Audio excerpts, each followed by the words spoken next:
तो गई जैसे कि आप लोगों ने लास्ट एपिसोड के एंड में देखा था, यहाँ पर लूफेंग फैंटेसी के अंदर उन तीनों टीचरों को हरा देता है। तो अब भाग के और फिर ये लोग टेम्परेरी स्टेशन पर होते हैं। वो हाई स्कूल का कह रही होती है, आप लोग सक्सेसफुली बच निकल गए। रेस्क्यू पाने में मेरी मदद करने के लिए तुम्हारा शुक्रिया सिस्टर एल सेटर में हर कोई हमें बचा सकता है। वो लेडी बोलती है, ये मेरा काम है, इतना पोलाइट होने की जरूरत नहीं है। बात बस इतनी है कि अगर अगर वर्ल्ड एल्ड से ना जल्दी आ सकती है तो शायद दूसरे लोग भी आ सकते हैं। आखिरकार हम हर किसी को छोड़ नहीं सकते, लेकिन हम अभी भी एल सेक्टर के ने जो हमारी मदद कर रही है उसके काफी बड़े आभारी हैं। और वो कहती है अब सिचुएशन और भी ज्यादा सीरियस होती जा रही है, क्योंकि न्यू रोमन ने अभी अपने इंसेक्ट वाले मिसाइल को लॉन्च करा है, यहाँ तक कि जियोन एम्पायर पे गिर गया है। ये सुनते से वो हैरान हो जाता है और उससे पूछता है क्या तुम मॉनिटर कर सकती हो। वो लेडी बताती है, मैं जिस स्पेस स्टेशन पे हूँ उससे ना मैं सिर्फ पृथ्वी को पर नजर रख सकती हूँ, बल्कि हमारे पास एक वेपन भी है, थोर हैमर नाम से। और बात सिर्फ इतनी है कि कोई पर्सन इन्फेक्टेड होकर अपने साथ बाहर से लेकर इस स्पेस स्टेशन पर भागकर आ गया था, जिसकी वजह से यहाँ पर जितने भी लोग थे वो भी उससे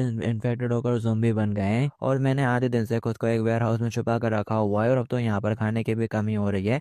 लेकिन मुझे नहीं पता कि ज़मीन पर आखिर नासा के साथ कांटेक्ट क्यों नहीं हो पा रहा है। मुझे आशा है कि तुम मेरी मदद कर सकते हो। लूफेंग कहता है, स्पेस स्टेशन से मेरा कोई भी लेना देना नहीं है और रॉकेट के बिना स्पेस में जाने का कोई रास्ता ही नहीं है। कि तब यहाँ पर वो रोबोट आ जाती है जीरो और कह रही होती है ये कम्प्लीटली इम्पॉसिबल नहीं है। लूफेंग कहता है, जीरो क्या तुम्हारे पास कोई सोल्यूशन है? वो बताती है पास ही में एक private metrological rocket launch company है। हालांकि उसके पास अंतरिक्ष में कैप्सूल नहीं है, लेकिन वो अंतरिक्ष में चीजें भेज सकते हैं। और मैं तो एक रोबोट हूँ जिसे सांस लेने की कोई भी जरूरत नहीं है, मैं ऊपर जा सकती हूँ और उस स्पेस स्टेशन को कंट्रोल करने में तुम्हारी हेल्प कर सकती हूँ। केली कहती है ये तरीका पॉसिबल है, अगर हमने स्पेस स्टेशन को कंट्रोल कर लिया तो हम दुश्मनों की मोमेंटम को और बेहतर तरीके से समझ सकेंगे। लुफेंग कहता है जरूर, तो फिर चलो करते हैं। और फिर लोग उस कंपनी में पहुंच जाते हैं जहाँ पर इन्हें रॉकेट भी मिल जाता है। वो कहती है सारे सप्लाईज रॉकेट में लोड कर दिए गए हैं, तो ठीक है फिर मैं निकलती हूँ। पर तभी पीछे से लुफेंग कहता है, रुको नंबर 0, क्या तुम इस बात को लेकर परेशान हो रहे हो कि मैं सैटेलाइट को कंट्रोल करने के बाद तुम्हारे खिलाफ हो जाऊंगी? तुम एकदम निश्चित हो जाओ, तुमने मेरे सिस्टम को पूरी तरह से ट्रांसफॉर्म कर दिया है,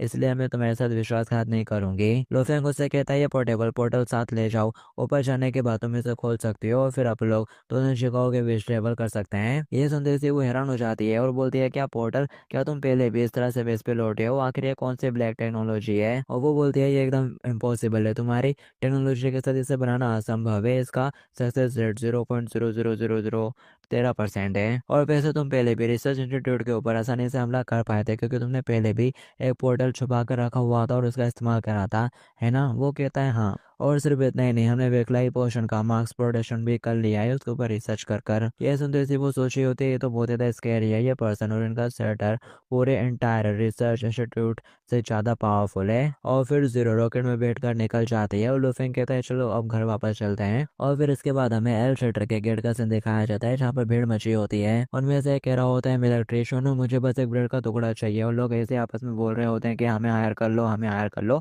मुझे हायर कर लो, मुझे ज़्यादा कुछ नहीं है, बस मुझे ज़्यादा कुछ नहीं चाहिए, बस ब्रेड का टुकड़ा चाहिए। और जो बंदा उनको रिक्रूट कर रहा है वो कह रहा होता है ये सब तो तुम्हारे ऊपर डिपेंड करता है इलेक्ट्रिशियन। और यहाँ पर एक गार्ड रहता है जो कि एक बंदे को थ्रेट करता है और कह रहा होता है तुम अंदर जाओ और बॉडी चेकिंग करवाओ। कि तभी पीछे से कुछ आवाज़ आती है, वो देखता है यहाँ पर कई सारे ज़ॉम्बीज आ रहे होते हैं। ये देखकर वो कहने लगता है डैमेड, यहाँ पर बहुत सारे एप्लीकेंट्स हैं जो कि ज़ॉम्बीज को अट्रैक्ट कर रहे हैं। ज़ॉम्बीज यहीं पर भग के आ रहे होते हैं तो समय भड़कम बच जाती है। और वो बंदा सभी लोगों से चिल्लाते हुए कह रहा होता है पैनिक मत करो, दूसरी टीम आएंगी और शेडो को डिफेंड करेंगे। तो जो उसकी स्क्वाड रहती है वो गोलियां बारियां शुरू कर देती है ज़ॉम्बीज के ऊपर। और वो बंदा यहाँ पर एमसी के सिस्टर के पास पहुंच जाता है। हमें ऐसा लगता है कि आपको थोड़ा एक्शन करना होगा, यहाँ पर काफी सारे ज़ॉम्बीज आ चुके हैं। तो ये संदेश ही वो दोनों लेडीज बोलती हैं तुम हमारी गॉडेस को बस इतने से मीटर के लिए परेशान करना चाहते हो। और फिर साथ उन दोनों लेडीज में उसको लेकर आपस में लड़ाई होना शुरू हो जाती है। और फिर वो एक बीस्ट को आगे भेजते हैं ज़ॉम्बीज को मारने के लिए। और वो दोनों ही सोच रही होती हैं अगर मैं अच्छे से बिहेव करूंगी तो गॉडेस डेफिनेटली हमको रिवॉर्ड देगी। कि तभी यहाँ पर लुफेंग की टीम आ जाती है जो कि गाड़ियों से ज़ॉम्बीज को उड़ाना शुरू कर देती हैं। और लुफेंग भी आ जाते हैं और वो फटाक से ज़ॉम्बीज का सफाया कर देता है। ये देखकर लोग हैरान हो जाते हैं और वो कहता है हम लोग वापस आ गए हैं। तो अपने भाई को देखकर जिंगडोंग भी भगते भगते उसके पास चली जाती है। ये देखकर वो लेडी बोलती है डैम इट, हमारी गॉडेस तो उस आदमी के हाथों में चली गई। और तभी जिंगडोंग यहाँ पर लुफेंग को वेलकम करते हुए किस भी कर देती है, जो कि उन दोनों को बिल्कुल भी अच्छा नहीं लगता। और फिर नेक्स्ट सीन में वो अपने रूम में होता है और कह रहा होता है फाइनली ये बिजी डे ओवर हो गया, चलो देखते हैं जरा अपनी हर विश को। और वो सोच रहा होता है कल मुझे जाकर दोनों क्वींस को कंफर्ट करना है और उन दोनों फीमेल डेविल्स के साथ डील करने के लिए मेरे को आज सभी लड़कियों से दूर रहना होगा और अच्छे से आराम करना होगा। कि कि तभी दरवाज़ा खुलता है और आंटी आ जाती है। कह रही होती है डायरेक्टर चलो डुअल करते हैं। वो कहते था रुको, आज रात मुझे अच्छे से आराम करना है तो नहीं, पर वो नहीं सुनती और कह रही होती है मुझे फ़र्क नहीं पड़ता जल्दी से करो। वो कहते तो रुको, तो सिम्टम और दूसरे यहीं पर है, लेकिन वो नहीं सुनती और फिर साथ ही यहाँ पे इनकी फैंटेसी शुरू हो जाती है। आंटी कह रही होती है अगर मैं कॉम्पिटिशन जीत जाती हूँ तो मैं चीफ कहलाऊंगी। लूफेंग कहता है इसके बारे में सोचना भी मत, यहाँ पर मैं हूँ जो कि गॉड ऑफ कुकिंग का टाइटल जीतने के लायक है। वो कहते हैं अच्छा ऐसा क्या, और फिर साथ ही वो यहाँ पर फटाक से एक डिश बनाकर उसको सर्व करती है। लूफेंग उस डिश को देखते से हैरान हो जाता है और उसके अंदर क्या क्या डला है सब बताना शुरू कर देता है। और फिर जैसे ही वो उसको टेस्ट करता है उसको मजा ही आ जाता है और वो उसके टेस्ट के सामने हारा हुआ महसूस करने लगता है। और आंटी उसके सिर के ऊपर पैर रख के खड़ी हो जाती है और कह रही होती है तो बताओ कैसा महसूस हो रहा है, तो तुम अपनी हार को एक्सेप्ट करोगे। पर तभी लूफेंग खड़े होते हुए उसको पीछे धकेल देता है और कह रहा होता है इसके बारे में सोचना भी मत, जीतूंगा तो मैं ही, अब मेरी बारी है। और वो यहाँ पर डिश बनाता है और वो उस डिश को देखकर काफी हैरान हो रही होती है। और फिर साथ ही जैसे वो खाती है उसको बहुत ज्यादा पसंद आती है। वो अपना टाउल फेंक देती है और हार जाती है और सोच रही होती है इस बार मैं फिर कैसे हार गई, ये मैं तो वाकई में बहुत ही ज्यादा अमेजिंग है। कि तभी यहाँ पर वो दोनों उठ जाते हैं और कह रहे होते हैं ब्रदर आकर तुम वहाँ पर क्या कर रहे हो। वो कहता है अरे जिंगटोंग तुम जाग गई। और वो कहता है मैंने कुछ बनाया है, क्या तुम लोग खाना चाहोगे। वो बोलते हैं हाँ, और फिर साथ ही वो खाने के लिए चले जाते हैं। तो अब यहाँ पर लूफेंग आंटी के साथ अकेला होता है जो कि आराम से उसको अपने गोद में लिटाकर अंगूर खिला रही होती है। लूफेंग कहता है चलो सिस्टम में मैं अपने पॉइंट ऐड कर लेता हूँ अपने हिसाब से। और फिर जैसे वो ये करता है उसका स्टेटस बढ़े आते हैं और साथ ही उसको यहाँ पर एक न्यू प्रिंट मिल जाता है, एक न्यू प्रिंट अनलॉक हो जाता है जो देखकर वो काफी खुश हो जाता है और कह रहा होता है काफी टाइम बाद मेरे को एक न्यू वेपन का ब्लूप्रिंट मिला है। वो उसको देखता है और कह रहा होता है ये anti natural disaster armour mode बहुत ज्यादा पावरफुल है। हालांकि anti natural disaster mode armour mode 3 पर रिसर्च और मैन्युफैक्चर की शुरुआत करने के लिए रिसर्च रूम को हजारों लोगों में रिफ्यूज जैसे लोगों को ऑनलाइन करने की जरूरत पड़ेगी। करेंटली अगर मैं 10,000 लोगों को ले जाना चाहता हूँ तो रुकजुआन को कम से कम 3 बार दौड़ना पड़ेगा और इसे एक हफ्ते के अंदर खोल देना चाहिए। वो कह रहा होता है ये anti natural disaster armour mode बहुत ज्यादा पावरफुल लग रहा है। हालांकि anti natural disaster armour mode 3 पर रिसर्च और मैन्युफैक्चर करने के लिए काफ़ी बड़े रिसर्च रूम को बनाने की ज़रूरत है जिसके लिए काफ़ी सारे लोगों की ज़रूरत पड़ेगी। और ये कवच मोड ताकत बढ़ाने का एक अच्छा तरीका लग रहा है। मेरे पास जो ऑक्टोपस का ओरिजिनल सेट है वो लॉन्ग रेंज मोड में है, लेकिन मेरे को अपने फेस्ट और ब्लेड की पावर को भी मजबूत करने की ज़रूरत है। आसपास का जो इन्वायरमेंट है वो बहुत ज़्यादा एक्सट्रीम होने वाला है और मेरे को किसी भी सिचुएशन के लिए तैयार रहने की ज़रूरत है। और ये जो दूसरा मोड है वो बहुत सारे अटैक से बचाव कर सकता है। करेंट में ये सिर्फ ऐसे लेवल का है, लेकिन मैं इसको ट्रांसफॉर्म और भी ज़्यादा स्ट्रॉन्ग कर सकता हूँ। तो फिर वो फटाक से उठता है और अपने ऑफिस में आ जाता है जहाँ पर उसका आर्मर से रिलेटेड कुछ चीज़ें रखी होंगी जिसको वो रीमॉडल कर देता है और वो ब्लू प्रिंट उनके ऊपर अप्लाई हो जाता है। तो यहाँ पर उसको 6 आर्म मिल जाते हैं, 6 आर्म वाला कवच बन जाता है। ये लुफेंग कहता है ये आर्मर S+ लेवल का है, ऐसा लगता है कि इसे सिर्फ टेम्परेरी तौर पर मॉडिफाई किया जा सकता है और इसमें बाकी मटेरियल्स की कमी होनी चाहिए, लेकिन मैंने ये आर्मर दूसरे पर्पज के लिए बनाया है। और फिर नेक्स्ट दिन में वो ल्यू चे के पैलेस में पहुंच जाता है, वही फॉरेस्ट क्वीन, और कह रहा होता है मेरे आर्मर का अल्टीमेट स्टेज तो यहाँ पर होगा। वो बोलती है पीछे से हो तो तुम आ ही गए, तो चलो शुरू करते हैं। और वो चलते हुए उसके पास आने लगती है। लुफेंग कहता है तो रुको, आज के गेम में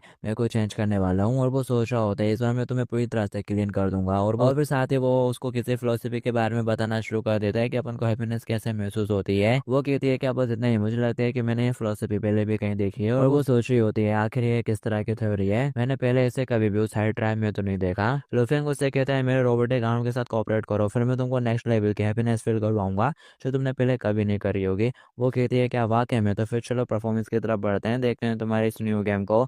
और फिर साथ इनके फैंटेसी शुरू हो जाती है जिसमें ये लोग रेसलिंग रिंग में होते हैं। और बस तुम्हें कहती है तुम्हारे अंदर तो वाकई में काफी गट्स आ गए हैं जो तुम मेरे को इस सारे नाम में हराने की कोशिश करने वाले हो। वो कहते हैं जरा आओ तो फिर मैं तुमको एक्सलेंस लेवल का कुंग फू एक्सपीरियंस करवाऊंगा। वो कहती है अच्छा ऐसा है क्या, फिर चलो मेरे पहले मुंह का सामना करके दिखाओ। और वो आगे बढ़ते हुए उसको पकड़ लेती है और वो हंसते हुए कहता है तुम तो बहुत भोली हो। वो सोच रही होती है आखिर ऐसा कैसे पॉसिबल हो सकता है। ये क्लियर है कि वो मुझे नीचे गिराना चाहता है, लेकिन वो मुझे पुश तो नहीं कर सकता। कि तभी वो अपने 6 आर्मों का इस्तेमाल करते हुए उनमें से एक से उसके पीछे अटैक करता है और दूसरे से उसके संतरे दबाना शुरू कर देता है। और वो चलाते हुए कहती है तुम तो बेड प्ले कर रहे हो। और फिर साथ ही वो मौके का फायदा उठाते हुए उसको नीचे गिरा देता है और फटाक से चौकोर डाल देता है, उसको कस के पकड़ लेता है। वो बोलती है ये तो बहुत ज्यादा स्ट्रॉन्ग है, आखिर तक कैसे पॉसिबल हो सकता है। और वो सोच रही होती है ये बहुत ज्यादा ग्रेट फील दे रहा है, मैं इसके शाम को महसूस कर सकती हूँ। और फिर नेक्स्ट दिन में वो धनाशाही हो गई होती है और फिर लूफेंग वहां से खिसक लेता है और फिर वो स्कारलेट क्वीन के पैलेस में पहुंच जाता है जहाँ पर वो उसको अपने आर्मों से मसाज दे रहा होता है और कह रहा होता है बताइए तो कैसा महसूस हो रहा है। अब मैंने अपने आर्म को मैकेनिकल आर्म में मॉडिफाई कर लिया है और फर्स्ट क्लास की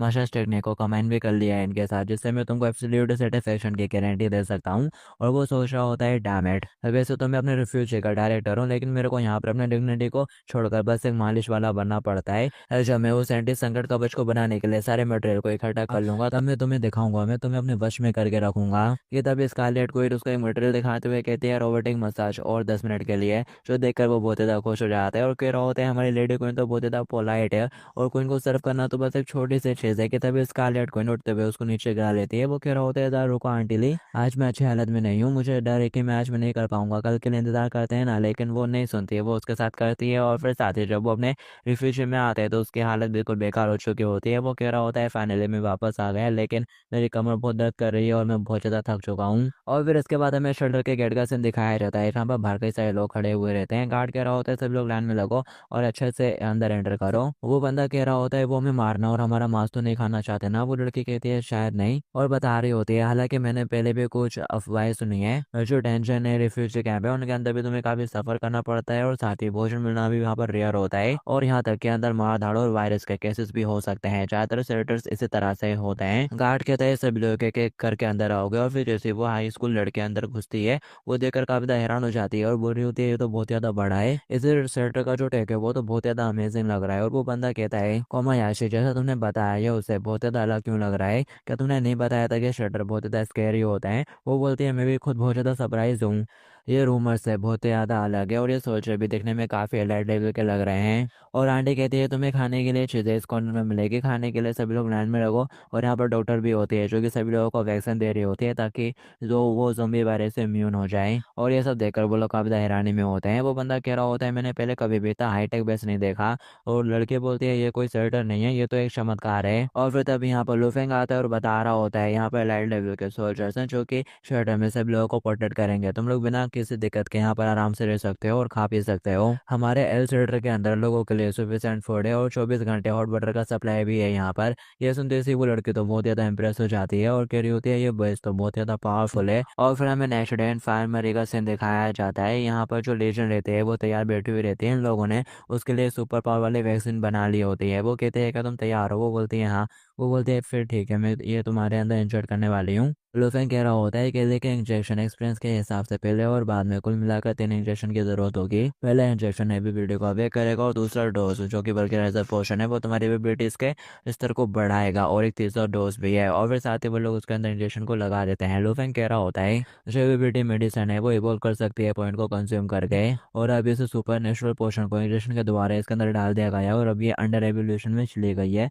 वो उस डॉक्टर से कहता है लेंजन, और वो इवॉल्विंग वाले स्टेज में चली गई है, अब मैं बाकी सब कुछ तुम्हारे ऊपर छोड़ता हूँ। वो कहते हैं ठीक है डायरेक्टर, और फिर वो वहां से चला जाता है डायरेक्टर चैम्बर में और जीरो से कॉन्टेक्ट करते हुए कहता है तो बताओ सब कुछ कैसा चल रहा है। कि तभी उसके सामने एक विंडो ओपन हो जाती है, उसको एक न्यू टास्क मिलता है। और फिर इसके बाद हमें स्पेस स्टेशन का सीन दिखाया जाता है जहाँ पर वो एस्ट्रोनॉट डरी हुई वेयर हाउस में बैठी हुई रहती है। कि तभी लुफेंग उससे कॉन्टेक्ट करता है, आसपास से आवाजें आ रही होती है धम धम की। वो बोलता है आखिर ये कैसी आवाजें हैं, क्या हुआ है। वो बताती है आज मैंने गलती से कुछ ज़ॉम्बीज़ को लिविंग वाले रूम में घुसा दिया और अब मुझे बस एक ही कमरे में फंस कर रहना है और बाहर पूरा ज़ॉम्बी से घिर चुका है और अब यहाँ पर बिल्कुल भी खाना नहीं है और मैं जो बिल्कुल एक फेरी की तरह सुंदर है यहाँ पर ऐसे ही मर जाऊंगी। लुफेंग कहते हैं तुम चिंता मत करो, हमने तुम्हारी तरफ एक रॉकेट को लॉन्च करा है जिसके अंदर सप्लाईज भी है और सपोर्ट भी है, वो पहले ही तुम्हारे स्टेशन के काफी करीब पहुंच चुका होगा। और ये सुनते से वो हैरान हो जाती है और फटाक से भगते हुए विंडो के पास जाकर देखते हैं उसे रॉकेट आ जाता है नजर अपने पास आता हुआ। वो चलाते हुए कहते हैं यहाँ पर मत आओ। वो बताती है हमारे स्पेस सिस्टम में एक ऑटोमेटिक डिफेंस सिस्टम है, अगर ये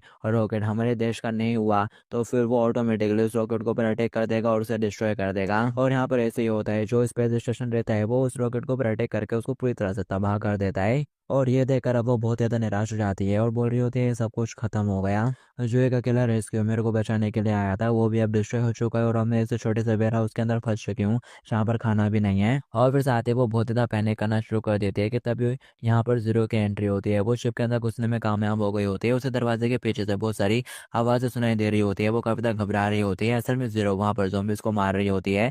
और फिर तभी यहाँ पर दरवाज़ा खुलता है, वो काफ़ी ज़्यादा घबराई हुई रहती है कि तभी वो जीरो को देखती है जिसने उन ज़ॉम्बीज़ को मार दिया होता है।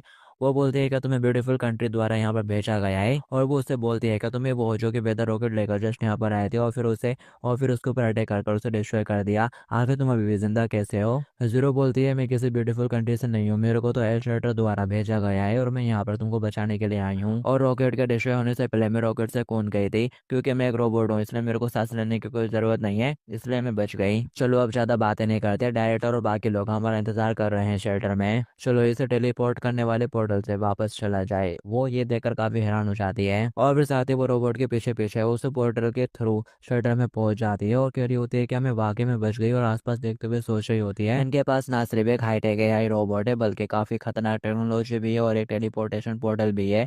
ये शेल्टर वो ये क्या जिससे हमारे स्पेस स्टेशन ने गलती से कांटेक्ट कर लिया था। तभी लुफेंग उसके पास आता है और बोल रहा होता है तुम्हारा स्वागत है हमारे एल शेल्टर में। वो लुफेंग को देखते से उसको जोर से झपके देना शुरू कर देती है और बोल रही होती है तुम्हारा बहुत बहुत शुक्रिया मेरे को बचाने के लिए, अगर तुम नहीं होते तो मैं वहां पर मर चुकी होती। वो बोलती है तुम्हारा शेल्टर तो बहुत ही ग्रेट है, इसमें ना सिर्फ हाईटेक टेक्नोलॉजी है बल्कि एक काफी खतरनाक टेलीपोर्टेशन पोर्टल भी है। वो पीछे हटते हुए कहते तुमने तो कुछ ज्यादा तारीफ कर दी मिस लोरा। लुफेंग उसे बताता है मिस लोरा हमारे शेल्टर में इनफ भोजन है और हम तुमको जरूरी सप्लाईज यहाँ से पोर्टल के जरिए वहाँ वहाँ पर आसानी से भेज सकते हैं, और तुम हमें ऊपर उस स्पेस स्टेशन में काबू पाने में हेल्प करोगी। वो कहती है लेकिन स्पेस स्टेशन के ऊपर तो जोम्बिस का कब्जा हो चुका है। वो कहता है इससे कोई फर्क नहीं पड़ता, मैं तुम्हारे साथ सोल्जर्स की एक टीम भेजूंगा, फिर आप लोग धीरे धीरे उस स्पेस स्टेशन को वापस पा लेंगे।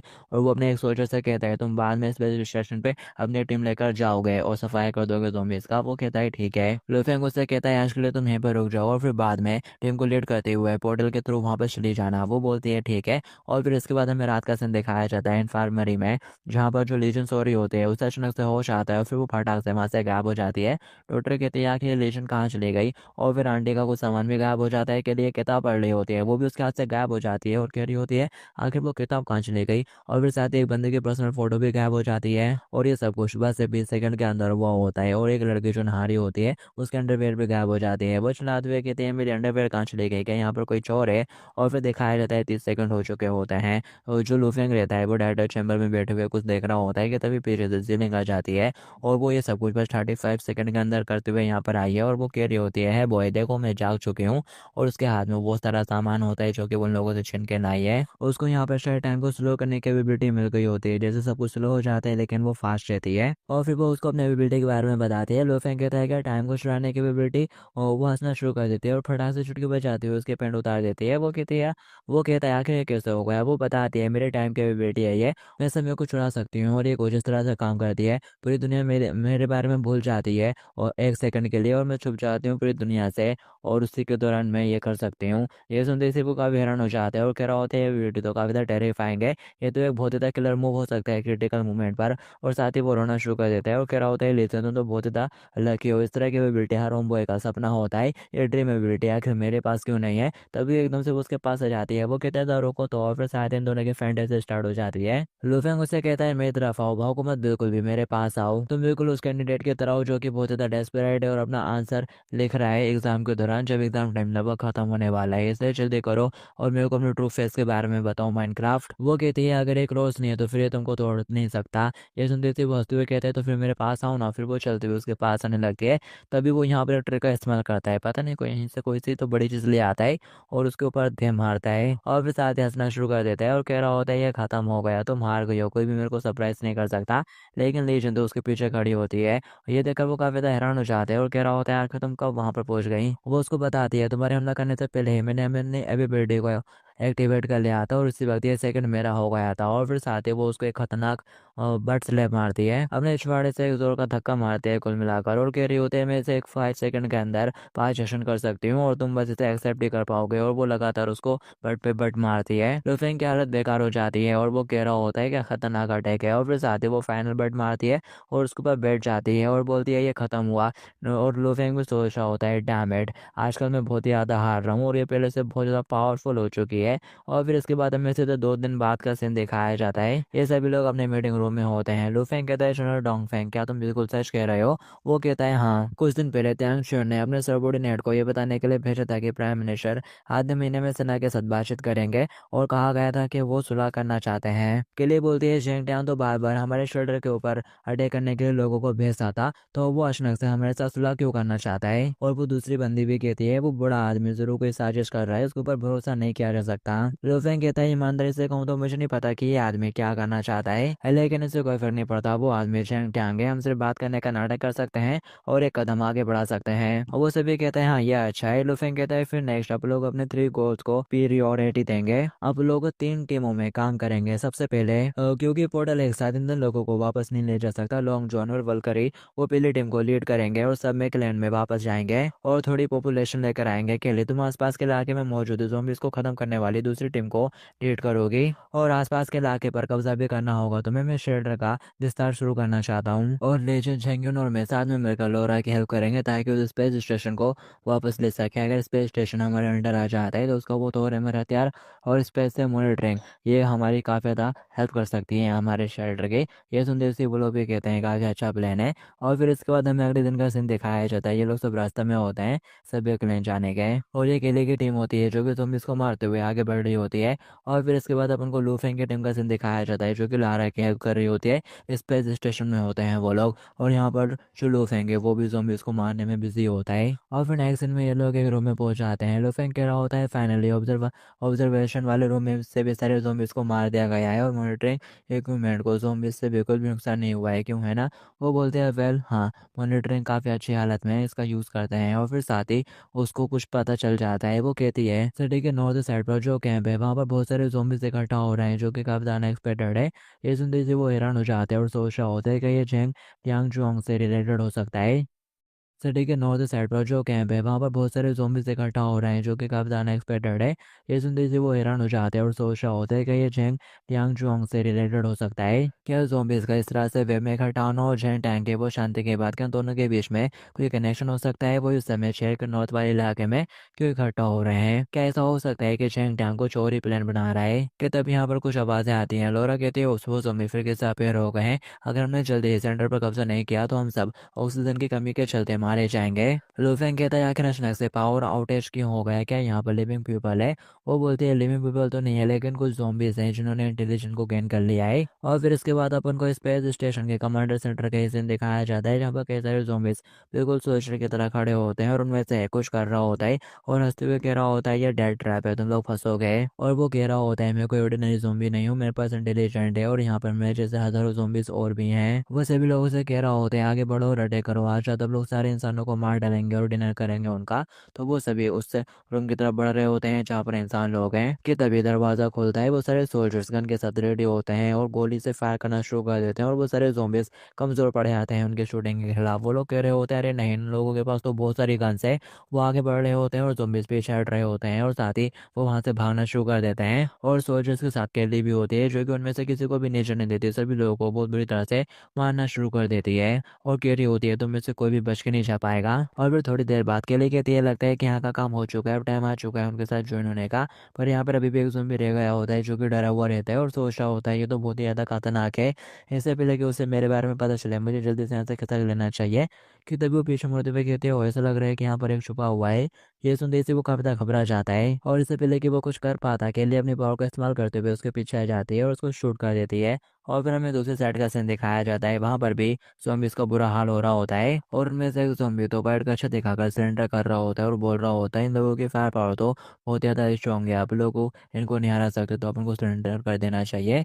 लेकिन दूसरा ज़ॉम्बी उससे झंडा छीन रहा होता है, ये कहते हुए कि आखिर तो ये कर क्या कर रहा है, अब लोग हाई इंटेलिजेंस ज़ॉम्बी से आखिर तो इंसानों को कैसे सरेंडर कर सकता है। तो फिर वो ज़ॉम्बी भी फिर कहते उसे झंडा छीनने लगता है, ये कहते हुए कि मेरे को दे दो, मेरे को अपनी मदर को ढूंढना है। और साथ उन दोनों के बीच में हाथापाई होना शुरू हो जाती है और वो दोनों को ये स्टेट में हो जाते हैं कि एक नीचे होता है और एक दूसरे के ऊपर बैठा हुआ रहता है। तभी यहाँ पर एक सोल्जर आकर उन दोनों को इस पोजीशन में देख लेता है और वो कुछ गलत इमेजिन कर लेता है और फिर साथ ही उन दोनों का भी काम तमाम कर देता है। और फिर हमें फिर किसी दूसरी साइड का सीन दिखाया जाता है जहाँ पर एक ज़ॉम्बी भागते हुए किसी चीज़ के पास जा रहा होता है और कह रहा होता है हेडफुल इंसानों तुमने मेरे को ये करने के लिए फोर्स करा है, मेरे पास भी सीक्रेट वेपन है और वो एक सूटकेस खोलता है और उसमें से गन निकाल लेता है। इस स्पेस स्टेशन पर ये अकेला हथियार है और मैं इसे और ज़्यादा बर्दाश्त नहीं कर सकता, मैं इस स्पेस स्टेशन को ही गोली से उड़ा दूंगा। कि तभी उससे कुछ आवाज़ आती है कि मैप के हिसाब से यही जगह होनी चाहिए।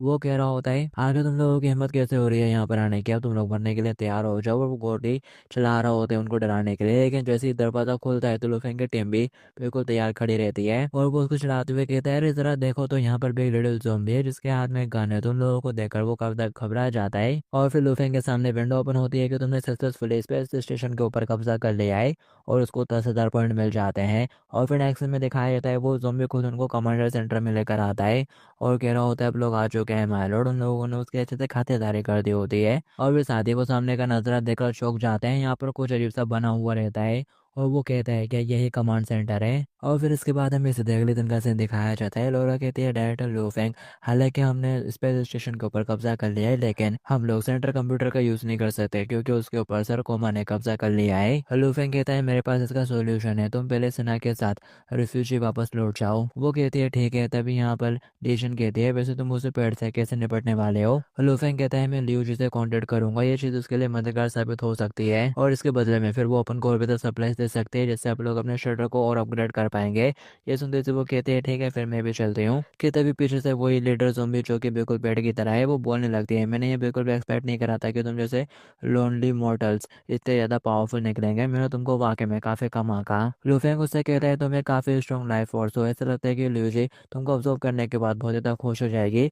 वो कहता है, क्या मेरे को ऑब्जर्व करोगे इडियट, मैं एक हाई लेवल आर्टिफिशियल इंटेलिजेंट हूँ और तुम्हारी लियू जी इसके बारे में बात कर रहे हो। आखिरकार वो भी एक ज़ॉम्बी ही होगी और अगर वो मेरे को ऑब्जर्व करती है तो मैं उसको मैनिपुलेट कर सकती हूँ और वो मेरी सबऑर्डिनेट बन जाएगी। मैं उसके एबिलिटी को काफ़ी बढ़ा दूंगी और साथ ही सेम टाइम पर उसको मैनिपुलेट कर कर अर्थ के सभी लोगों को तबाह कर दूंगी और इंसानों को रिप्लेस करते हुए फिर मैं न्यू ज़ॉम्बी बनाऊंगी। कि तभी यहाँ पर लियू जी खुद आ जाती है और हंसते हुए कहती है, कौन है जो मेरे को मैनिपुलेट करने की बात कर रहा है, तुम्हारी टोन से तो तुम बहुत ज़्यादा सीरियस लग रही हो। है क्यूटी, ऐसा लगता है कि आज मेरे कंक्यूमैन ने मेरे को एक काफ़ी अच्छी चीज़ दी है, ये मेरे को नरिशमेंट करने में काफ़ी हेल्प करेगी। लुफेंग उसको देखते से कहता है, तुम तो पहले ही आ गई। और वो उसको देखते से घबरा जाती है और बोल रही होती है, ये तो गॉड ऑफ नेचुरल डिजास्टर है। वो उससे कहती है, तुम तो खुद ही एक नेचुरल डिजास्टर हो, तो आखिर तुम इन लोनली इंसानों के ग्रुप के साथ कोऑपरेट क्यों कर रही हो, मेरे साथ मिल जाओ, अपन दोनों मिलकर इंसानों के ऊपर रूल करेंगे और मैं तुम्हारी लीड को फॉलो करूंगी। और वो बोलती है, तुम तो मेरे गुलाम बनने के भी लायक नहीं हो, बस मेरी बात मानो और मेरे को नरिश करो। और साथ ही वो उसके अंदर अपने डंडे का घुसा कर उसको ऑब्जॉर्व करना शुरू कर देती है और बोल रही होती है, तुमने मेरे को जो चीज़ दी है इसने मेरे को बहुत ज़्यादा सेटिस्फाइज करा है, तो ऐसा लगता है कि मेरे को भी तुमको कुछ रिवॉर्ड देना चाहिए। तुम कुछ दिनों में मेरे घर आओ और फिर मैं तुम्हें कुछ म्यूटेड जूस भेजूंगी और आज जाओ तुम बिस्तर पर आज ना। पिछली बार तुमने जो मसाज दी थी वो बहुत ज़्यादा कंफर्टेबल थी, मैं बहुत ज़्यादा सेटिस्फाइड हुई थी और मैं इसे फिर कैसे एक्सपीरियंस करना चाहती हूँ। लुफेंग कहते हैं, लेकिन मेरे पास आज खेलने का एक बिल्कुल नया तरीका है जो कि पहले से अलग है। और फिर साथ ही वो पानी से रिलेटेड कुछ बातचीत करना शुरू कर देता है कि किस तरह से पानी की ज़रूरत इस पूरी दुनिया को है और साथ ही इंसानों की भी। ये सुनते से वो बोलती है, वेल मैं एक पौधे का ही अवतार हूँ तो नेचुरली मैं ये जानती हूँ। और फिर नेक्स्ट दिन में लुफेंग उसे वो बियर वाले चश्मे पहना देता है। वो कह रही होती है, तो क्या इससे मेरे को इस जीवन का अर्थ मिलेगा।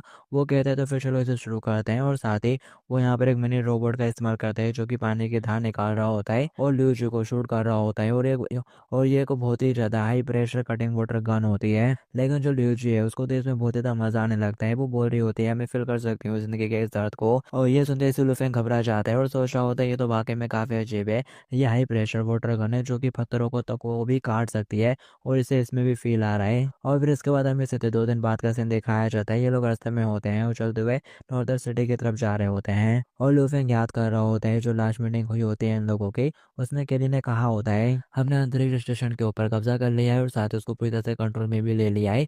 और अंतरिक्ष स्टेशन के 2 काम होते हैं, पहला तो ये कि वो सैटेलाइट के जरिए हमेशा वर्ल्ड के ऊपर नजर रखता है और उसका दूसरा काम होता है स्पेस बेस्ड वेपन्स को कंट्रोल करना और सैटेलाइट के जरिए थॉर हैमर वेपन से किसी के ऊपर अटैक करना। लेकिन बस एक ही हिट से स्पेस स्टेशन की सारी एनर्जी खत्म हो जाएगी और इसे रिचार्ज करने के लिए 15 एनर्जी हार्मनी लग जाएंगी। तो लूफेंग उस बात को याद करते हुए सोच रहा होता है, तो अब हमारे पास 2 गोल हैं, एक एनर्जी कोर की तलाश करना जबकि टीम को लीड करते हुए आसपास के इलाकों की सफाई कर रही होगी और दूसरा मैंने झेंग ट्यांग के नेगोशिएशन मीटिंग में भाग लेने के लिए सिटी के नॉर्थन इलाके तक पैदल जाने का डिसीजन लिया है। और पोर्टल के माध्यम से ना जाने का रीजन ये है कि अभी भी उस मीटिंग में बहुत ज़्यादा टाइम बाकी है और नॉर्थन सिटी की तरफ चारों तरफ ज़ॉम्बीज़ क्यों आ रहे हैं, इसके रीज़न की हमें जांच करनी है और साथ ही एक एनर्जी कोर को भी ढूंढना है। जब टाइम आएगा वो भी तुम मेरे साथ चलोगे। तभी वो इशारा करते हुए कहता है, डायरेक्टर सामने एक पोर्ट है और अंदर एक एनर्जी कोर भी मौजूद है। वो उससे पूछता है कि आप वो वाकई में यहाँ पर है। वो लोग पत्थर के पीछे छुपे होते हैं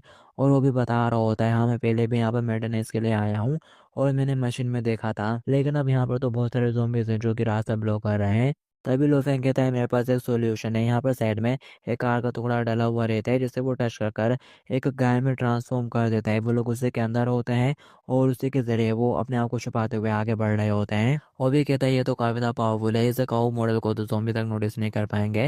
लूफेंग उससे कहता है ये बस टेम्पररी सॉल्यूशन है, चलो आगे बढ़ो। कि तभी यहाँ पर एक छोटी गाय उनकी तरफ आने लगती है। लूफेंग कहता है, रुको, एक छोटी सी गाय यहीं पर आ रही है।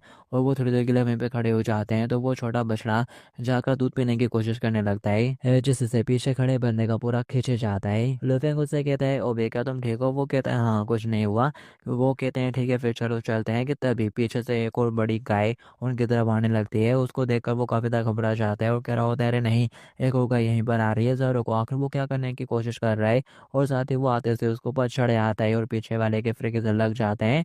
उसकी चीखें निकल जाती हैं और फिर हमें थोड़ी देर बाद का सीन दिखाया जाता है। वो लोग पोर्ट तक आ चुके होते हैं और लुफेंग खांसते हुए उसकी तरफ देखता है और कह रहा होता है, आप लोग पोर्ट पर आ चुके हैं, लेकिन क्या तुम वाकई में ठीक हो? वो कपते हुए कहता है, नहीं नहीं कुछ भी नहीं हुआ है। और फिर इसके बाद हमें पोर्ट के दूसरी साइड का सीन दिखाया जाता है। यहाँ पर नॉर्थ सिटी के लोग भी आए हुए रहते हैं। वो एक बिल्डिंग के सामने खड़े हुए रहते हैं। हमारी मिलिट्री को जो इन्फॉर्मेशन मिली थी उसके हिसाब से ज़ॉम्बीज़ के इस वेव के अंदर एक अजीब सा एनर्जी रिएक्शन है।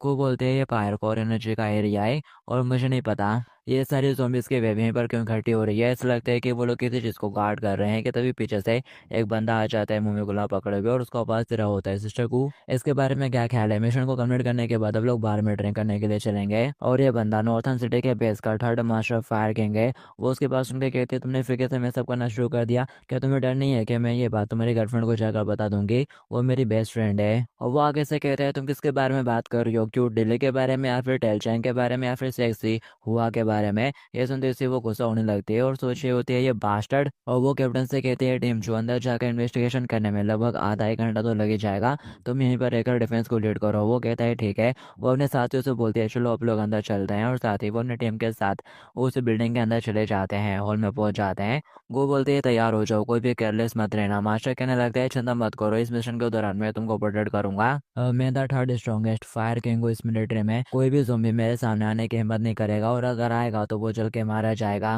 कि तभी उसके सामने कोई नजर आता है। वो कह रहा होता है ओ वहाँ पर कोई है और वो उसको आवाज देते हुए कहता है, यहाँ पर बहुत ज़्यादा खतरा है, तुम हमारे साथ चल सकते हो? क्या तुम अकेले हो? क्या तुम बिछड़ गए थे? कि तभी अचानक से वो वहाँ से गायब हो जाता है जैसे यहाँ पर रोशनी आती है। ये देखकर वो काफ़ी हैरान हो जाता है और कह रहा होता है, क्या हो गया? क्या मेरी आंखों को धोखा हो रहा था? और फिर तभी उसे फिर से वो पर्सन नजर आ जाता है। तो ये देखने के बाद वो कपना शुरू कर देता है और साथ ही चलाते हुए कहता है, घोष घोष।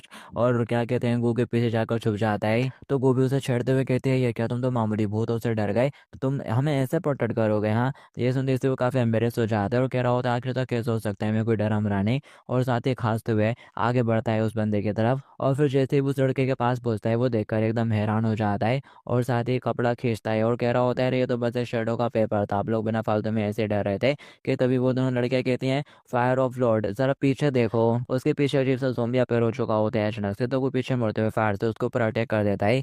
जोर का धमाका होता है, धुआं धुआं हो जाता है। कि तभी धुएं में से कोई उसे पंच मारता है और वो सीधा उड़ता हुआ लड़के के पास जा गिरता है। और फिर इसके बाद हमें दूसरी साइड का सीन दिखाया जाता है जहाँ पर लुफेंग की मुलाकात कुछ जोम्बी से हो गई होती है और ये सारी नेक्स्ट गार्डियन है एस रैंक की। और वो अपने लेडी रोबोट से कहता है, तुम पहले अंदर जाओ और इन्वेस्टिगेशन करो, चलो आप लोग इन जोम्बीज का सफाया करते हैं। और फिर हमें फिर कैसे उन लोगों का सीन दिखाया जाता है। मिस को कह रही होती है, फायर कैंग क्या तुम ठीक हो? वो बोलता है, हाँ मैं ठीक हूँ, बस मैंने ये एक्सेप्ट नहीं करा था कि ये बंदा मेरे फायर सेट होने के बावजूद भी एकदम ठीक रहेगा। वो एक अजीब सा ज़ॉम्बी होता है और उसके पास एक आर्मी भी होती है। वो चलाते हुए अपने आर्मी को ऑर्डर देता है तो वो सारे नॉर्मल ज़ॉम्बीज आगे बढ़ के उनके ऊपर अटैक करने लगते हैं। तो आगे से गोभी अपने सोल्जर्स को कमांड देती है तो वो लोग उसके ऊपर अंधाधुंध फायरिंग करना स्टार्ट कर देते हैं और सारे ज़ॉम्बीज को मारना शुरू कर देते हैं। और वो कुछ ज़ॉम्बीज को ऑर्डर देता है, कमांड देता है। तो अचानक से तीन ज़ॉम्बीज उनके पीछे से निकल आते हैं और उसके ऊपर अटैक करने लगते हैं। पर तभी मिस गू यहाँ पर उन लोगों को उड़ा देती है और संभाल लेती है और बोल रही होती है, अगर ऐसे चलता रहा तो मुझे डर है कि आप लोगों का यहाँ से काम तमाम काम हो जाएगा। जी लें, जल्दी से यहाँ से बाहर निकलने का कोई रास्ता ढूंढो। तो वो यहाँ पर अपनी पावर का इस्तेमाल करते हुए बाहर निकलने का रास्ता ढूंढने लगती है और उसे मिल जाता है। वो बताती है चीफ ऑफ स्टाफ, यहाँ पर एक रास्ता है, यहाँ पर कोई भी ज़ॉम्बी नहीं है, आप लोग यहाँ से निकल सकते हैं। तो वो लोग उस रास्ते का इस्तेमाल करते हुए वहाँ से भाग निकलते हैं और फिर किससे हमें लुफेंग का सीन दिखाया जाता है, जो कि उन अजीब से ज़ॉम्बी वॉरियर के साथ लड़ने में बिजी होता है। वो 1-on-1 फाइट कर रहे होते हैं लुफेंग के साथ, एकदम फेयर एंड स्केयर, जो देखकर लुफेंग काफ़ी हैरान हो रहा होता है और सोच रहा होता है मैंने अपने पास्ट में जिन भी ज़ॉम्बी से सामना करा है ये उन ज़ॉम्बी से अलग है। वो वाकई में बस एक एक करके आ रहे हैं और कोई घेराबंदी नहीं और ना ही वो छुपकर हमला कर रहे हैं। और कहते हैं हालांकि ये ज़ॉम्बीज़ पावरफुल वॉरियर की तरह लग रहे हैं, लेकिन इनमें मेरे को वो योद्धा वाली भावना नहीं दिखाई देती, मेरे को नहीं लगता। ये सुनते से लुफेंग के दिमाग में एक आइडिया आता है। वो कह रहा होता है मेरे पास एक सोल्यूशन है। वो झुकते हुए उन लोगों से कहता है तुम्हारा शुक्र है इतनी फैट और स्केयर फाइट के लिए, मैं तुम्हें सल्यूट करता हूँ। ये देखते से यॉब सोच रहा होता है आखिर तुम ये क्या कर रहे हैं, आफ्टर वो ज़ॉम्बीज़ हैं, आखिर ऐसा कैसे हो सकता है कि वो कि तभी वो देखकर हैरान हो जाता है। वो ज़ॉम्बीज़ भी आगे से झुकते हुए उसको सल्यूट कर रहे होते हैं, पर लुफेंग यहाँ पर उसको धोखा दे देता है। वो उनमें से ज़ॉम्बीज़ का सर काट देता है, ये कहते हुए ये रही मेरी अच्छी अपॉर्चुनिटी। जो देखने के बाद बाकी के ज़ॉम्बीज़ काफ़ी गुस्सा हो जाते हैं और वो लुफेंग के ऊपर अब एक साथ अटैक करना शुरू कर देते हैं और उनमें से एक बॉब के पीछे पड़ जाता है। जान बचाने के लिए बॉब वहाँ से ज़ोर से भाग पड़ता है और भागते-भागते काफ़ी आगे निकल आता है। उसे एक स्टैंड से पड़ी हुई दिखती है, जिसे वो उठा लेता है और बोल रहा होता है मुझे जल्दी से यहाँ से भागना होगा, नहीं तो ज़ॉम्बी मेरे को पकड़ लेंगे। और फिर तभी हमें दिखाया जाता है दूसरे रास्ते से वो टीम भी यहीं पर आ रही होती है। तभी जो ऑब है उसका चेहरा किसी कपड़े में फंस जाता है, जिससे उसको कुछ दिखाई नहीं दे रहा होता और वो तीनों भी यहीं पर आ रहे होते हैं और उन्हें बॉब की आवाज़ सुनाई दे जाती है। वो कहती है ऐसा लगता है कि सामने से किसी की आवाज़ आ रही है। फायर मास्टर कहता है और ज़ॉम्बीज़ के अलावा यहाँ पर कोई भी नहीं है, तो आखिर वो लोग कहाँ से आए हैं। कि तभी ऑब उनके सामने आ जाता है और ऑब को देखकर उस बंदे की बिल्कुल फट जाती है, वो चिल्ला पड़ता है और वो फटाक से अपने फायर से बॉब के ऊपर अटैक कर देता है, लेकिन बॉब नीचे गिरकर उसके फायर से बच जाता है और उसके फायर पीछे वाले ज़ॉम्बी पे लग जाती है, जो कि उसका पीछा कर रहा था और वो वहाँ पर नॉक हो जाता है। और जो बॉब है वो फिर से उठ के खड़ा होने लगता है। वो घबराते हुए कहता है ये क्या, वो तो फिर से उठ के खड़ा हो रहा है, चलो यहाँ से निकलते हैं। और फिर वो लोग वहाँ से उल्टा भागना शुरू कर देते हैं और दिखाया जाता है लड़कियाँ अलग हो जाती हैं और जो फायर मार्शल रहता है वो बॉब के साथ किसी दूसरे कोने में चला जाता है और चिल्लाते हुए भागे जा रहा होता है। और फिर थोड़ी देर बाद हमें लुफेंग का सीन दिखाया जाता है, वो भी बिल्डिंग के अंदर आ चुका रहता है उन सारे ज़ॉम्बीज़ का काम तमाम करते हुए और सोच रहा होता है आखिर रॉब के साथ क्या हुआ होगा, वो दिखाई नहीं दे रहा। कि तभी ऊपर की बिल्डिंग छटकती है और ऊपर से एक बंदी सीधा उसके ऊपर आकर गिरती है। लुफेंग उसको देखते से कहता है अरे हुआन विंग विंग, वो भी उसको देखकर पहचान लेती है और कह रही होती है अरे ब्रदर लुफेंग तुम। वो उससे कह रहा होता है आखिर तुम यहाँ पर क्या कर रही हो और तुम्हारे कपड़े, और फिर वो भी नोटिस करती है उसके कपड़े फट गए होते हैं, तो वो चिल्लाना शुरू कर देती है कि मेरी तरफ मत देखो। वो कहता है ठीक है सॉरी, और वो सोच रहा होता है क्या ये एक मैन नहीं थी। लुफेंग उसको देखते से कहता है अरे हुआन विंग विंग, वो भी उसको देखकर पहचान लेती है और कह रही होती है अरे ब्रदर लुफेंग तुम। वो उससे कह रहा होता है आखिर तुम यहाँ पर क्या कर रही हो और तुम्हारे कपड़े, और फिर वो भी नोटिस करती है उसके कपड़े फट गए होते हैं, तो वो चिल्लाना शुरू कर देती है कि मेरी तरफ मत देखो। वो कहता है ठीक है सॉरी, और वो सोच रहा होता है क्या ये एक मैन नहीं थी। कि तभी साइड में बहुत बड़ा धमाका होता है। विंग विंग कहती है अरे नहीं वो यहीं पर आ रहे हैं और वो एक दूसरे के ऊपर से हटते हैं। लुफेंग उसे कह रहा होता है जो भी आ रहा है मैं उसे संभाल लूंगा, तुम कहीं पर जाकर छुप जाओ। वो कहते हैं ठीक है। और फिर तभी उस धमाके से एक लड़की उड़ते हुए आती है, सीधा उसके पास और उससे टकरा जाती है। वो उसको कैच करता है और कह रहा होता है अरे शेप ऑफ स्टाफ मिस ग्यो तुम यहाँ पर। वो भी देखती है और कह रही होती है अरे मिस्टर लू तुम यहाँ पर, अरे जरा तुम्हारे पीछे देखो। तो लुफे भी फटाक से पीछे मुड़ते हुए उस ज़मीर के सिर के ऊपर मुक्का मार के उसे दूर उड़ा देता है और उसे पूछ रहा होता है क्या तुम ठीक हो और आकर तुम लोग यहाँ पर कर क्या रहे हो। और वो बताती है मिलिट्री को खबर मिली थी कि यहाँ पर एक अजीब सा एनर्जी रिएक्शन हो रहा है, इसलिए उन्होंने हमें यहाँ पर टेम्परेरी सोल्यूशन खोजने के लिए भेजा है। कि तभी यहाँ पर ऊपर की छत गिरने लगती है। लुफेंग टाइम पर उसको देख लेता है और फटाक से उसको धक्का देते हुए दूर कर देता है और पूरा मलमा उसके ऊपर गिर जाता है। उसकी आधी बॉडी पीछे साइड रहती है और आधी बॉडी उसकी तरफ निकली हुई रहती है। वो कहते हैं मिस्टर लो क्या तुम ठीक हो। वो कहता है मैंने आर्मर पहना हुआ था इसलिए मैं एकदम ठीक हूँ, लेकिन मैं यहाँ पर फंस चुका हूँ।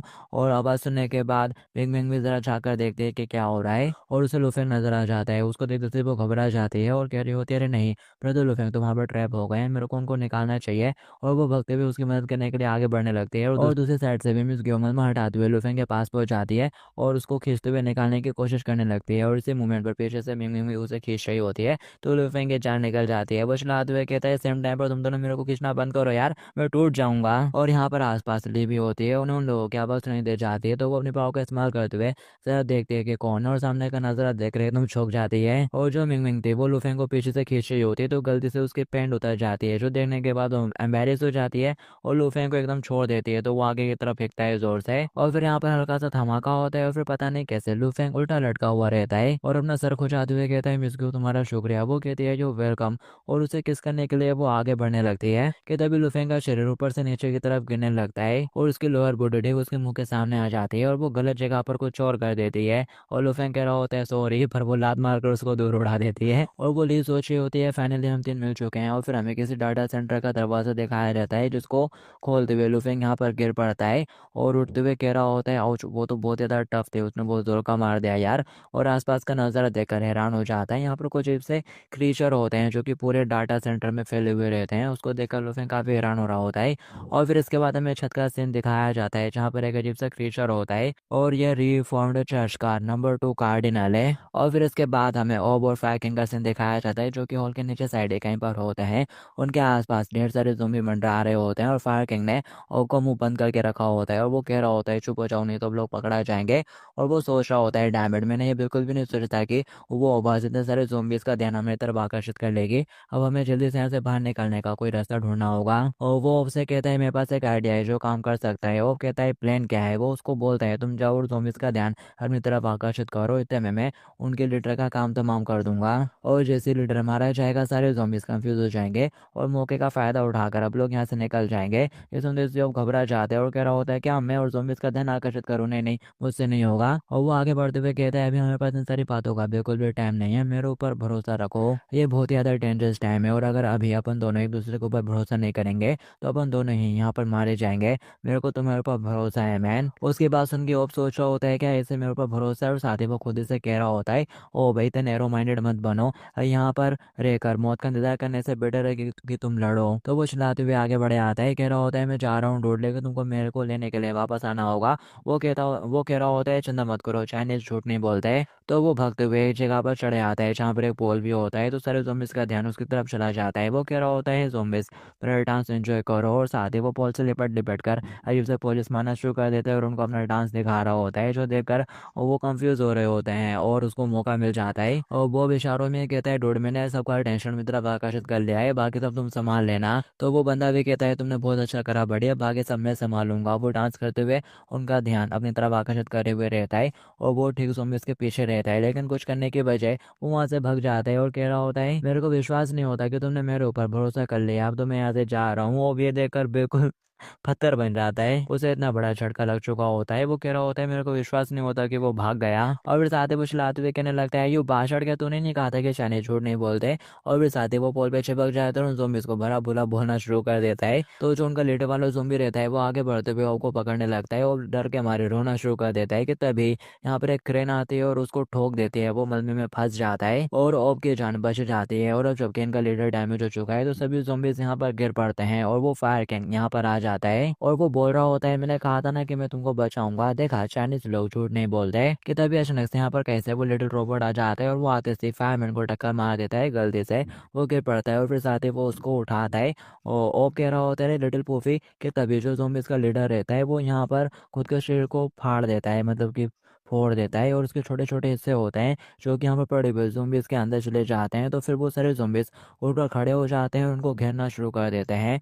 और वो रोबोट लूफेंग से कांटेक्ट करते हुए कहता है मास्टर हम लोग यहाँ पर ज़ोंबी से घिर चुके हैं और मैंने ओप को ढूंढ लिया है। लूफेंग उससे कहता है मैं भी तुम लोगों के एरिया के करीब ही हूँ। और फिर साथियों के पीछे एक बड़ा सा धमाका होता है और पीछे से आवाज़ आती है और बाकी तुम किसका इंतजार कर रहे हो। यहाँ पर लूफेंग भी भागते हुए आ रहा होता है और उसके पीछे भी बहुत सारे ज़ोंबीज़ पड़े हुए रहते हैं। तो फायर मास्टर को उठाता है और उनके साथ भागना शुरू कर देता है और बोल रहा होता है कि तुमने ऐसा क्या कर दिया कि सारे ज़ोंबीज़ की नज़र तुम पे पड़ गई और वो सारे तुम्हारे पीछे पड़ गए। लूफेंग उसे बताता है हम अभी एक कमरे में दाखिल हो गए थे जो उन लोगों का घोंसला निकला, घोंसले में कई आंखों वाले मॉन्स्टर भरे हुए थे और जब मैं अंदर गया तो वो सभी झाग गए। और वो मॉन्स्टर्स ऐसे हैं जिन्हें मारा नहीं जा सकता, जब उन्हें उड़ा दिया जाता है तो उनके टुकड़े बिल्कुल पैरासाइट की तरह दूसरे लाशों में जाकर चिपक जाते हैं और उनको कमांड देना शुरू कर देते हैं और बोलते हैं तो हमें क्या करना चाहिए। लूफेंग कहते हैं चलो छत पर चलते हैं, सैटेलाइट से खबर मिल रही है कि जो कोर है वो छत पर है और कोई उसकी रखवाली कर रहा है। तो अब वो लोग भगते हुए छत पर आ जाते हैं और सामने उन्हें फिर से वही आई वाला मॉन्स्टर नजर आ जाता है जो कि बिल्कुल गोलाकार है और उसके सामने एक बंदा खड़ा हुआ रहता है और वो कह रहा होता है तुम्हारा स्वागत है एल शेडर के लू फेंग। वो उसको देखते से ही कहता है अब तू कौन है। तभी यहाँ पर फ्रैंकलिन कहता है, "अरे ये बंदा ओब कहता है, ओ तुम जाग गए।" और वो बताता है कि मैं सेकंड कार्डिनल हूँ चर्च का और मैं जानता हूँ कि तुम यहाँ पर क्यों आए हो। मेरे पीछे जो चीज़ है तुम उसके लिए यहाँ पर आए हो। और वो बोल रहा होता है, कंट्रोल सेंटर के साथ हम सभी ज़ॉम्बीज़ को कंट्रोल कर सकते हैं। हमारा लीडर इसका इस्तेमाल पूरे शहर में ज़ॉम्बीज़ को कंट्रोल करने के लिए करता है। ये सुनते ही जो फायरमैन है वो कह रहा होता है, तो अगर मैं इस चीज़ को डिस्ट्रॉय कर दूँ तो सारे ज़ॉम्बीज़ गायब हो जाएंगे। ये सुनते ही वो हंसना शुरू कर देता है और फटाक से शील्ड बना लेता है और बोल रहा होता है, हमारे पास इन घोंसलों का एक पूरा नेटवर्क है जो कि पूरे सिटी में फैला हुआ है, इसलिए तुमको अब से और भी ज़्यादा सावधान रहने की ज़रूरत है। लोफिंग उससे कह रहा होता है, अगर तुम चर्च के साथ हो तो ये सारी बातें तुम हमको क्यों बता रहे हो। वो बोलता है, क्योंकि हमारा एक गॉड को क्रिएट करने का मिशन ऑलरेडी फेल हो चुका है। ये सुनते से वो सब हैरान हो जाते हैं। वो बोल रहा होता है, लेकिन सिर्फ एक एक्सेप्शन है, जो नंबर 1 है वो गॉड बनने के काफ़ी ज़्यादा करीब आ चुका है और अगर तुम्हारा उसके साथ सामना होता है तो तुम्हें ज़्यादा सावधान रहने की ज़रूरत है। और जहाँ तक मेरा सवाल है, मैं तुम्हारे साथ कोऑपरेट करना पसंद करूंगा। गुयू बोलती है, बहुत हो गई बात है, आप लोग उसके ऊपर भरोसा नहीं कर सकते, चलो मिलकर अटैक करते हैं। तो यहाँ पर वो तीनों साथ में मिलकर उसके ऊपर अटैक करने के लिए आगे बढ़ते हैं, लेकिन तभी वो हवा में टच करते हुए कुछ कर देता है जिससे वो लोग एकदम फ्रीज हो जाते हैं और मुंह के बल वहीं गिर पड़ते हैं। और मिस गुयू बोल रही होती है, ये क्या मैंने अपनी बॉडी के ऊपर से कंट्रोल खो दिया है। लुफेंग कहता है, तुमने अभी क्या करा। वो बंदा बोलता है, तुमने हमारे चर्च के कई सारे प्लान्स में बाधा डाली है, इसलिए मैंने डिसीजन लिया है कि मैं तुम्हारे साथ कोऑपरेट करूंगा, ये सही होगा। मैं तुम्हें एक घोंसला गिफ्ट के तौर पर दे दूंगा, इसमें 6 एनर्जी कोर है और 10 जून से संभल कर रहना। और वो वहाँ से चला जाता है, ये कहते हुए कि अब लोग फिर से मिलेंगे। और लुफिंग सोच रहा होता है, आखिर ये क्या चल रहा है, एक ज़ॉम्बी मेरे से कोऑपरेशन चाहता है और उसने बोला है कि मेरे को 10 जून से संभल कर रहना है। हो सकता है कि ये पूरी नेगोशिएशन बस एक ट्रैप है। और उसके सामने विंडो ओपन हो रही होती है कि तुमको 6 एनर्जी कोर मिल चुके हैं, तुमने मिशन को कंप्लीट कर लिया है, इसलिए उसको 3000 पॉइंट मिल चुके होते हैं। और फिर हमें शिनबे बेस का सिम दिखाया जाता है, वो उन लोगों के साथ वहाँ पर पहुँच गया होता है। तो जो वहाँ का डायरेक्टर रहता है वो उससे हाथ मिलाता है और शुक्रिया करता है उसके हेल्प के लिए।